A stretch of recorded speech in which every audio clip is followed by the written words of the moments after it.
The Winnipeg Blue Bombers with a 14-3 lead starting out of the 35-yard line. Here's Jay Washington. He'll have a yard in the grasp of Granny Liggins.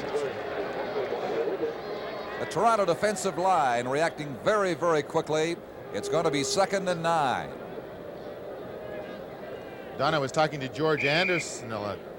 We see Longley warming up on this sideline. Talking to George Anderson, who played linebacker for this team. He's had his second knee operation this year, and he was saying, you know, the difference in the defense this year, the guys are all healthy.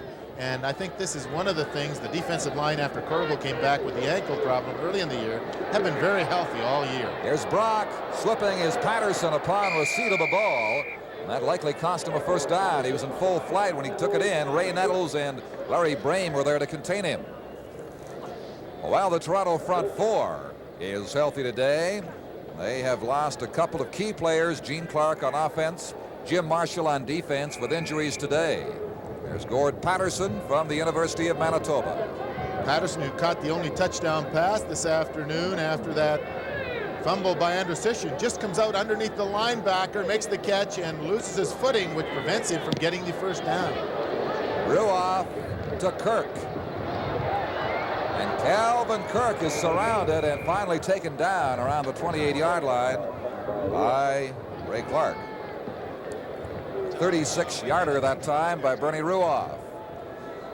Toronto Argonauts, a constant source of amazement and frustration to their fans in this area.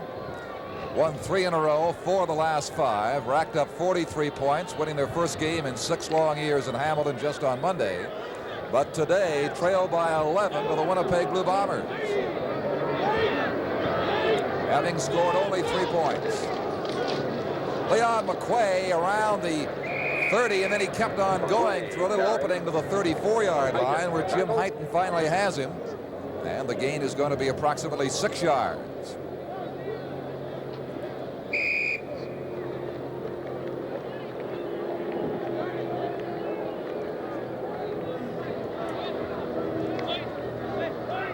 Willis coming wide right and Kirk to the left side.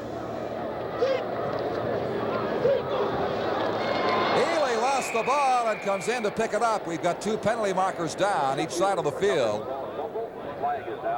Harry Walters started to blitz from his middle linebacker spot, then came back. Whether he was called for being offside, we'll have to wait and hear from Bill Dell. Offside, Toronto 23 and 52, decline. Well, it's the Argonauts they called for illegal procedure.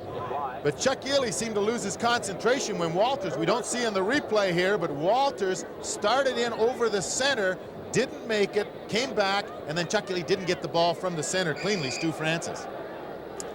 So the penalties declined. It becomes 3rd down. And Winnipeg is about to get the ball back. Andrusician below his seasonal average today by about 6 yards.